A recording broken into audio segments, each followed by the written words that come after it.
Hello दोस्तों, हिंदी साहित्य का काल विभाजन 4 प्रकार से किया गया है। पहला आपका है आदिकाल, दूसरा आपका पूर्व मध्यकाल, तीसरा आपका होता है उत्तर मध्यकाल और चौथा है आधुनिक काल। अब देखिए रामचंद्र शुक्ल के अनुसार, तो रामचंद्र शुक्ल ने आदिकाल को वीरगाथा काल, पूर्व मध्यकाल को भक्ति काल और उत्तर मध्यकाल को रीति काल और आधुनिक काल को गद्य काल कहा है। ठीक है, अब आदिकाल का समय सीमा क्या होता है इनके अनुसार, किसके अनुसार? रामचंद्र शुक्ल के अनुसार। तो देखिए आदिकाल का समय सीमा क्या है? 1050 से 1375 विक्रम संवत। पूर्व मध्यकाल को भक्ति काल कहते हैं और इसका समय सीमा क्या है? 1375 से 1700 विक्रम संवत। उत्तर मध्यकाल को रीति काल, यानी जिसका समय सीमा क्या है? 1700 से 1900 विक्रम संवत।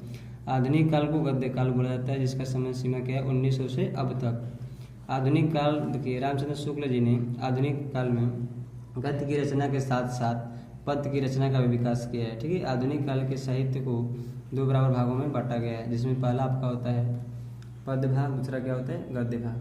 ठीक है, अब देखिए पद्य का मतलब क्या होता है? इसमें लय हो, छंद हो, ये सब क्या होता है ना, तुक हो, वो क्या होता है? पद होता है।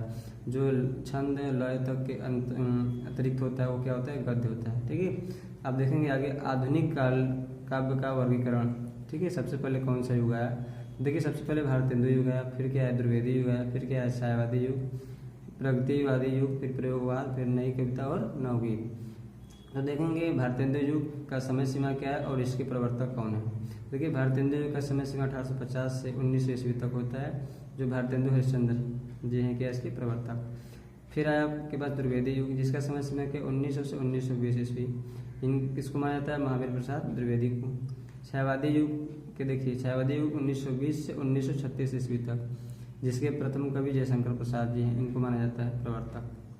प्रगतिवादी युग क्या है? 1936 से 1943 ईस्वी, जिसे कार्ल मार्क्स। प्रयोगवाद 1943 से 1953 ईस्वी तक आगे।